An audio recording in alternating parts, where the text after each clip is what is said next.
For centuries, the death penalty has stood as one of the most powerful and controversial tools of justice in the United States. To some, it represents ultimate accountability. To others, it represents irreversible injustice. But long before courtrooms and constitutional debates, execution in America was something very different from what it is today. It was public, visible, and deeply woven into everyday life. The history begins in the early 1600s, when English settlers brought their legal traditions to the American colonies. These laws were extremely harsh by modern standards. Crimes that could lead to execution included murder, theft, heresy, witchcraft, and even minor acts of defiance against authority. The first recorded execution in the colonies occurred in Virginia in 1608, when Captain George Kendall was executed by firing squad for alleged espionage. As the colonies expanded, executions became more frequent and more public. Hangings were often held in town squares, designed not only as punishment, but as warning. Entire communities would gather to watch. Families, children, merchants, and religious leaders all stood together as the condemned were put to death. Executions were treated as both justice and spectacle. Ministers delivered sermons before the hanging, framing the event as a moral lesson. The message was clear. This is what happens when you break the law. Nowhere was this more intense than in Puritan New England. The Salem Witch Trials of 1692 remain one of the most infamous chapters in early American history. Driven by fear, religious extremism, and mass hysteria, 20 people were executed after being accused of witchcraft. Many others were imprisoned or died awaiting trial. Looking back, it stands as a stark example of how fear can distort justice when legal systems are driven by panic instead of evidence. Even in these early years, however, some voices began to question whether the state should hold the power of life and death. Enlightenment thinkers in Europe argued that punishment should be proportionate and rational, not driven by revenge or spectacle. These ideas slowly made their way into the American consciousness. After the United States gained independence, reform began to take shape. In the late 1700s and early 1800s, states started reducing the number of crimes punishable by death. Pennsylvania was among the first to distinguish between degrees of murder, limiting capital punishment to the most severe offenses. The idea that not all crimes deserved the same punishment was a major shift. At the same time, public opinion toward executions began to change. Many officials argued that public hangings were not deterring crime, but instead encouraging disorder.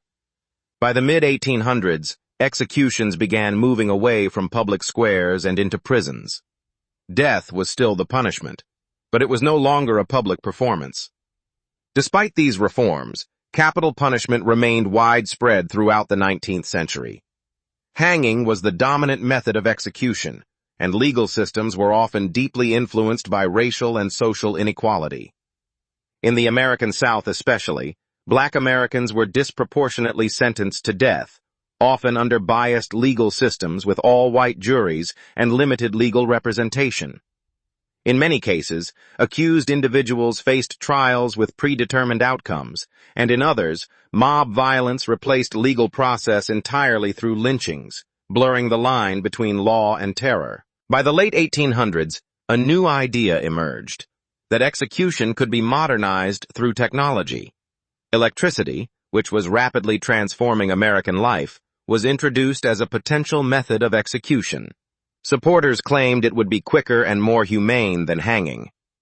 In 1890, New York carried out the first execution by electric chair.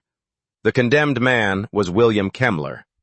The execution did not go as planned.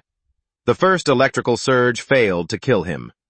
Witnesses reported smoke and burning flesh as a second, stronger current was applied. The scene was widely described as horrific. Instead of a clean, scientific death, it became a public demonstration of the risks of applying emerging technology to human execution. Even so, the electric chair quickly spread across the United States and became the dominant method of execution for much of the 20th century. As time went on, other methods were introduced. In the 1920s, the gas chamber was adopted in several states. It was presented as a more humane alternative, but in practice it often caused prolonged suffering, with inmates visibly struggling to breathe before death. Later, firing squads were used in some jurisdictions, particularly when other methods were unavailable or legally challenged. By the late 20th century, the United States shifted again toward a new method, lethal injection. Introduced in the 1970s, it was designed to resemble a medical procedure rather than a punishment. The idea was to make execution appear clinical, controlled, and painless. A combination of drugs would sedate, paralyze, and ultimately stop the heart. But controversy did not disappear. Some executions took much longer than expected. Questions were raised about whether inmates were fully unconscious during the process. Medical professionals debated the ethics of participating in executions, since the practice conflicted with the principles of medicine. At the same time, public opinion toward the death penalty began to fluctuate. In the 1970s, rising crime rates contributed to strong support for capital punishment. Many politicians adopted tough-on-crime positions, and death sentences increased significantly. However, as the legal system evolved, so did scrutiny of its errors. One of the most significant turning points came with the rise of DNA testing and modern forensic science. Cases began to emerge in which individuals sentenced to death were later proven innocent. These exonerations revealed that the justice system, while powerful, was not infallible. The possibility of irreversible error became central to the national debate. In 1972, the United States Supreme Court addressed the issue directly in Furman v. Georgia.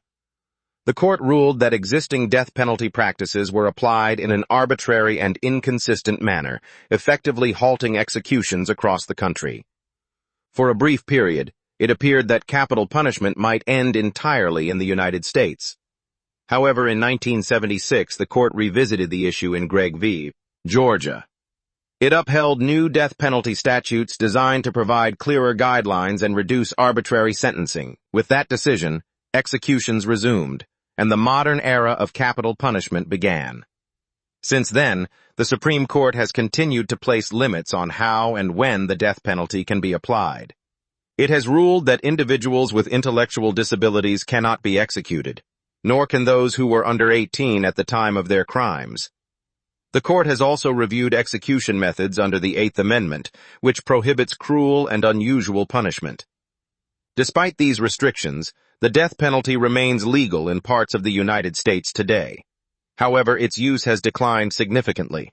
Some states have abolished it entirely, while others continue to carry out executions, often at a much lower rate than in previous decades. The modern debate remains deeply divided. Supporters argue that the death penalty serves as justice for the most severe crimes and provides closure for victims' families. Opponents argue that it is costly, prone to error, applied unevenly, and shaped by racial and economic disparities. Studies have consistently shown that factors such as race and geography can influence sentencing outcomes, raising concerns about fairness.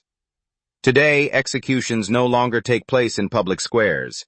They occur behind prison walls, witnessed only by a small number of officials, legal representatives, and sometimes members of the victim's family and the media.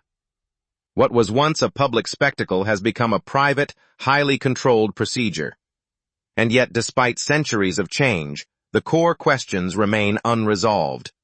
Should any government have the authority to take a life as punishment? Can a justice system built by humans ever be certain enough to make that decision without error? And does capital punishment truly serve justice, or simply extend the consequences of violence in a different form? From colonial gallows to modern death chambers, the history of capital punishment in the United States is not just a record of laws and methods. It is a reflection of how a nation understands justice, morality, and the limits of its own power. And after more than 400 years, the debate is still not finished.